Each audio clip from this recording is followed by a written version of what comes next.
ओम शांति। आज प्यारे मीठे बाबा की अव्यक्त मुरली मंथन की डेट है 26 फरवरी 2023 और इसकी रिवाइज डेट है 31/12/93, अर्थात 93 दिसंबर में बाबा ने ये मुरली चलाई है नव वर्ष की शुरुआत के लिए।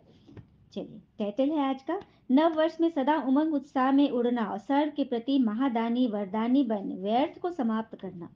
नव वर्ष में सदा उमंग उत्साह में उड़ना, सर के प्रति महादानी वरदानी बन व्यर्थ को समाप्त करना। चलिए, आज की जो मुरली है ना, मैं दावे के साथ कहती हूँ, इस बात को सुनकर आप सब नोट करेंगे, सबके जीवन से व्यर्थ पख पखेरु उड़ जाएगा, है ना। सुनते हैं सभी। तो आज नवयुग नई सृष्टि के रचता भगवान अपने नवयुग के आधार मूर्त बच्चों को देख हर्षित हो रहे हैं, क्योंकि भगवान के साथ साथ हम बच्चे भी विश्व निर्माण में सहयोगी जो हैं। भगवान किसको देख रहे हैं? अपने नवयुग के आधार मूर्त बच्चों को देख हर्षित हो रहे, क्योंकि हम बच्चे तो विश्व निर्माण के सहयोगी हैं, बाबा के मददगार बच्चे। तो बाबा नवयुग की सिर्फ एक दिन की नहीं, नव वर्ष की सिर्फ एक दिन की नहीं, बल्कि नव युग की बधाइयां दे रहे हैं। दुनिया में तो एक दिन, फर्स्ट जनवरी को बधाई देंगे। हाँ, आप ब्राह्मण का संसार व जीवन ही नया जीवन है। नई चीज सबको प्रिय होती है ना। तो नवयुग माना, नव नवयुग मनाना, अर्थात अब नवयुग मनाना क्या है उसको समझते। तो नवयुग अर्थात सदैव उमंग उत्साह में रहना। ऐसा नहीं कि 2 तारीख हुई और उमंग उत्साह खत्म। दुनिया में क्या करते हैं, 1 तारीख को मना लिया, 2 तारीख से फिर उसी रूटीन पर आ गए, उमंग उत्साह खत्म। तो हमारा क्या है, और ये दिन हर दिन बढ़ता जाए, कम न हो, क्योंकि उमंग उत्साह ही ब्राह्मणों की उड़ती कला के पंख है। यही शक्तियां है, यही शक्ति है, नीरस जीवन नहीं। हमारा क्या है, नीरस जीवन नहीं है। लेकिन दुनिया वाले तो कहेंगे क्या करे कैसे करे, रस ही नहीं है। पर आप कहेंगे कभी भी मुश्किल बात हो, लेकिन उमंग उत्साह सहज बना देता है। बाबा कह रहे, दुनिया वाले तो कहेंगे क्या करे कैसे करे, जीवन में रस ही नहीं, लेकिन आप कहेंगे कि नहीं, हमारा जीवन तो एकदम सोम रस भरा है, कोई नीरस जीवन ही नहीं है। और इस बात को उमंग उत्साह बहुत इजी कर देता है। उत्साह तूफान को भी तोहफा बना देता है, अर्थात पहाड़ को भी राई और रुई बना देता है। रुई को क्या करेंगे, ब्लो एंड फ्लो। तो आप ऐसे उत्साही जीवन वाली धारणा मूर्त आत्माएं हो, बाबा पूछ रहे हैं। बाबा ने बता दिया, ब्राह्मण जीवन उमंग उत्साह का जीवन है। आपका नव वर्ष, आप नव युग मना रहे हो। हर मुश्किल बात पे उमंग उत्साह से चलते हो तो वो इजी बन जाता है। तो क्या आप ऐसे उत्साही जीवन जीने वाले आधार मूर्त आत्मा हो? पिता को वर अपने को जानते हो, वह जानकर मानते व चलते हो ना? बाबा पूछ रहे हैं, मुझे जाना माना और मेरी बात पे चलते हो। तो नंबर 1 तो सभी है, क्योंकि निश्चय है कि भगवान में पढ़ा रहे हैं और हम बनने वाले हैं। तो नंबर 1 विजयी हो तो नंबर वार थोड़े बनेंगे। नंबर वार मतलब तुम्हारी रैंकिंग 1 से नीचे नहीं आनी चाहिए, क्योंकि आपकी श्रेष्ठ वृत्ति से ही विश्व का वातावरण व वायुमंडल परिवर्तन हो रहा है। क्या कहा बाबा ने, आपकी श्रेष्ठ वृत्ति से विश्व का वातावरण और वायुमंडल परिवर्तन हो रहा है। आपकी दृष्टि से सृष्टि बन रही है। तो कभी जिम्मेवारी, तो ऐसी जिम्मेवारी का ताज पहने हो ना, बाबा पूछ रहे हैं, क्योंकि आपकी दृष्टि से सृष्टि बन रही है, बदल रही है, दुनिया बदल रहा है। तो ऐसी जिम्मेवारी का ताज पहने हो तो सदा हर दिन हर समय महादानी वरदानी बनकर चलो। सुना, बाबा कह रहे हैं हर दिन हर समय महादानी वरदानी बनकर चलो। तो कैसे बनेंगे महादानी वरदानी? तो शक्तियों का, ज्ञान का व गुणों का खजाना बांटते चलो। क्या क्या बांटेंगे हम? शक्ति का, ज्ञान का और गुणों का खजाना बांटेंगे। बिना दान किए कोई भी दिन न जाए। आपके जड़ चित्र अभी तक वरदान दे रहे हैं ना, क्या बात है। मंदिरों में हम क्यों जाते हैं, तीर्थों में इतना दूर दूर दर्शन करने? हाँ, शिवलिंग को देख कर ही लगता है जैसे वहां से हमको प्राप्ति हो रही है। देवी माँ की आंखों से, हाथ से, मुख से ऐसा लगता है जैसे कि हमको वरदानों से भरपूर करी। कोई भी आता है उदास, लेकिन वहां से जरूर मुस्कुराते हुए जाता है, ऐसा तो है ना। तो आपके जड़ चित्र जो स्टैचू रूप है वो सबको वरदान दे रहे हैं। तो कैसी भी आत्मा हो, गाली दे, निंदा करे, लेकिन आपको शुभ भावना, शुभ कामना में ही रहना है। सुन लिया बाबा ने क्या कहा? जब जड़ चित्त के पास, मूर्तियों के पास हर तरह की आत्मा जाती है ना, पापी, क्रोधी, लोभी, सभी जाते हैं ना। और उनसे सबको प्राप्ति होता ही, चलो क्षणिक ही होता है, लेकिन होता तो है। तो जब जड़ से तो इतना वरदान दे रहे हैं, तो आपके पास फिर उस तरह की आत्मा तो आएंगी ही आएंगी। कोई गाली देगा, निंदा करेगा, कलंक लगाएगा, दोषारोपण करेगा, गुस्सा करेगा, चिढ़ेगा, हाँ, तरह तरह से आपको पोक करेगा।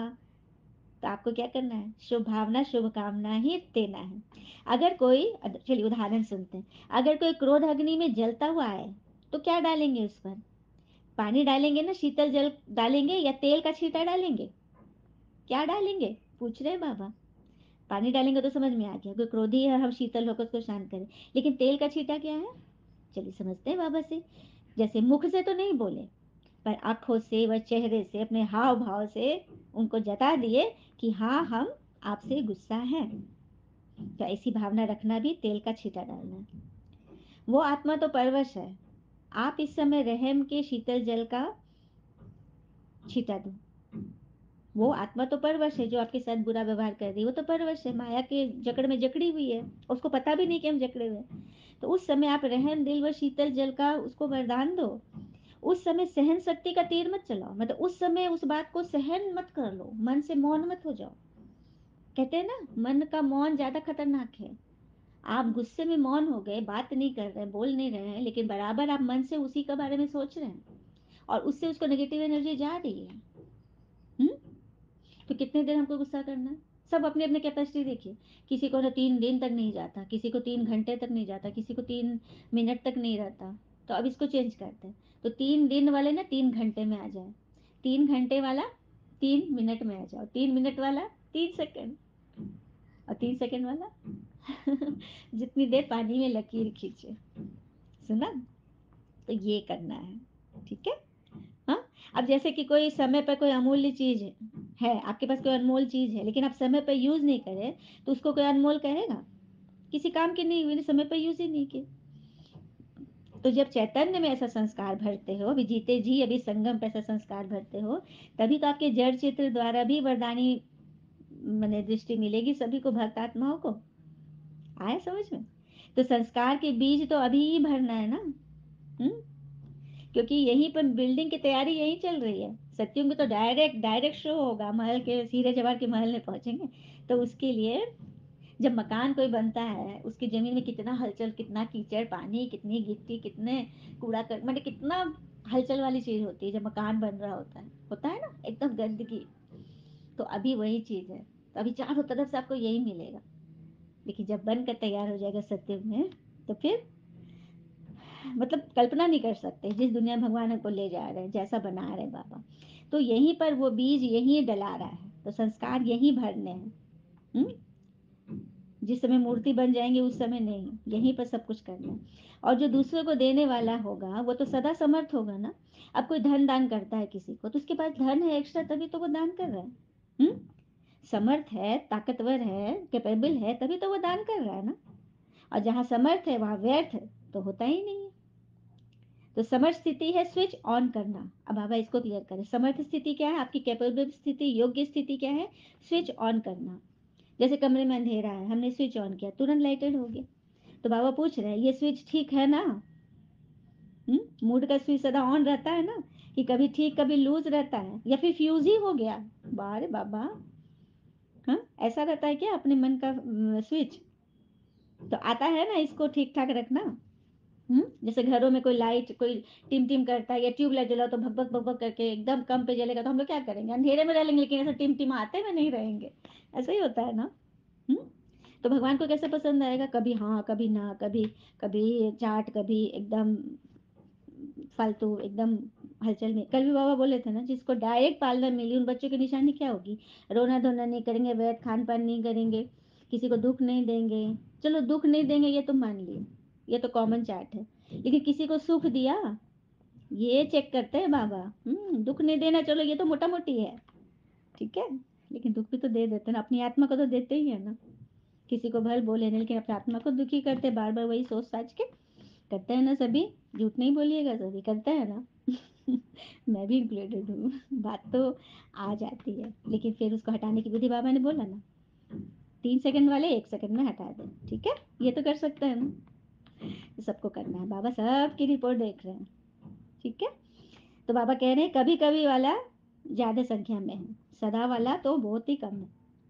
तो इस नए वर्ष में यह चार्ट रखो कि चारों ही सब्जेक्ट में हर रोज कोई ना कोई नवीनता ले आएंगे। अब नवीनता कैसे लाएंगे, तो ज्ञान अर्थात समझ, तो समझदार बन गए ना, तो समझदार बन अपनी कमी को देखो पहले। हम्म, बदलना है मुझे, मुझे बदलना है, बदल कर दिखा दो। ठीक है, ये हुई ज्ञान की समझ, ज्ञान में नवीनता लाना। उसी तरह से योग में, अब योग की परसेंटेज बढ़ाओ, कल जैसा था उससे क्या आज बेहतर है या आने वाले में बेहतर होगा, इसको चेक करो। धारणा में किसी को दुख नहीं दिया, कितनों को सुख दिया, ये नवीनता करो। क्योंकि हम रॉयल प्रजा वाले हैं या राजा वाले हैं, ये कौन चेक करेगा, हम खुद ही चेक करेंगे ना। हम रॉयल राजा हैं कि रॉयल प्रजा वाले हैं। बाबा ने राजयोग सिखाया है, प्रजा योग नहीं सिखाया है। तो सेवा में बड़े वीआईपी से पहले सेक्रेटरी से मिलो, बाबा ने आज युक्ति बताई सेवा की। हम लोग किसी से अपॉइंटमेंट लेना होता है, बड़े मिनिस्टर है, बड़े वीआईपी है, बहुत धनाढ़ है, तो उसके क्या पहले सेक्रेटरी से मिलते हैं, अपॉइंटमेंट लेते हैं, है ना। तो सेक्रेटरी को खुश करो। हम्म, जैसे ब्रह्मा बाबा शिव बाबा के सेक्रेटरी, है ना। शिवलिंग पे भी जब हम जल चढ़ाने जाते हैं तो पहले नंदी के कान में बोलते हैं, कहा जाता है नंदी के कान में बोलो तब शिव तक संदेश जाता है। तो ब्रह्मा बाबा हो गए सेक्रेटरी, तो उनको खुश करो। उसी तरह से कोई वीआईपी से मिलना है तो उसके सेक्रेटरी से पहले अपॉइंटमेंट लेकर उसको उसको खुश करो, उसको उसको संतुष्ट करो, कन्विंस करो। तो अपने आप वो समीप और सहयोगी बन जाएंगे, तो समय मेहनत दोनों से बच जाएंगे ना, है ना। तो इजी वे इजी रास्ता पकड़ो, और यह स्लोगन सदा इमर्ज रखो। हम्म, कौन सा, कि सदा उमंग उत्साह में उड़ना और उड़ाना है, सिर्फ उड़ना नहीं है, उड़ाना भी है। तो बीच बीच में चेक करो, बीच बीच में इन्हें किसी अमृत वेला कर लिया और रात में सोते समय चेक किया, सारा दिन गड़बड़ सड़बड़ हो रहा है, नहीं, बीच बीच में चेक करो। इसीलिए ट्रैफिक रूल्स बने हुए हैं। ट्रैफिक रेड लाइट क्यों होता है, रेड सिग्नल्स बड़े बड़े शहरों में, ताकि स्पीड से जो गाड़ी चल रही है एकदम फास्ट में उस पर चेक हो सके, कंट्रोल हो सके, एक्सीडेंट से बच जाए। उसी तरह से कोई बातें आई तो बीच बीच में योग करके बाबा को सौंप करके फिर आगे चलाओ मन की गाड़ी। हम्म, तो चेक करते चलो। ठीक है, वरदान है बाबा का, तन को आत्मा का मंदिर समझ उसे स्वच्छ बनाने वाले नंबर वन श्रेष्ठ ब्राह्मण आत्मा भव। तन को आत्मा का मंदिर समझ उसे स्वच्छ बनाने वाले नंबर वन श्रेष्ठ ब्राह्मण आत्मा बनो। जितनी मूर्ति शुद्ध और पावरफुल होती है उतना मंदिर भी उत्तम स्वच्छ होता है, ये बात तो सही है। देवी जो देवी एकदम क्रीम देवी है, जो कि जिनकी हमेशा पूजा होती है, उनका मंदिर भी उच्च कोटि का होता है। इसी विधि से तन की भी सदा हमें देखभाल करनी, ताकि उससे हमेशा आत्मिक खुशबू फैलती रहे। मन को तो संभालना ही, कहते हैं ना मन दुरुस्त तो तन दुरुस्त, और जहाँ मन और तन दुरुस्त वहाँ धन दुरुस्त। स्लोगन, आत्मीयता में रहने का व्रत लेना ही ज्ञानी आत्मा बनना है। आत्मीयता में रहने मतलब रूहानियत में रहो, खुद भी अपने को आत्मा समझो, सामने वाले को भी आत्मा समझो, सारे केओस को क्लियर कर दो, मन बुद्धि शांत कर लो, एकाग्र कर लो। यही है व्रत लेना। दुनिया में व्रत करते हैं, भक्ति में बहुत व्रत करते हैं, हाँ, जब मतलब देखो व्रत कर लेते, लेकिन व्रत करो, शुद्ध भोजन अच्छी चीज है, शरीर को पेट को भी आराम मिलता है।